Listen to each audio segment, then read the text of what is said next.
Chinelas. Sa mga damit, nagpapamakain po. Minsan sagot po.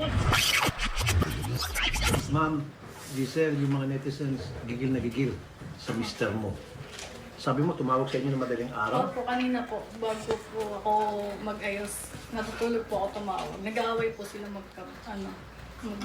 mag-boyfriend. Tinawagan po ako ng asawa ko para lang po mura-murahin kasi daw po sinira ko daw po yung buhay niya.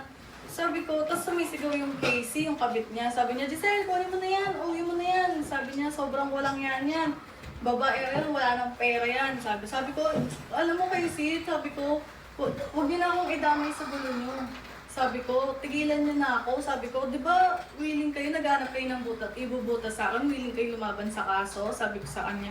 Sabi niya, iuwi niya na yan, asan number ng nanay niyan, papasundo ko ngayon yan, lumayas ka na dito, sabi niya sa Teka muna, so inaaway si Patrol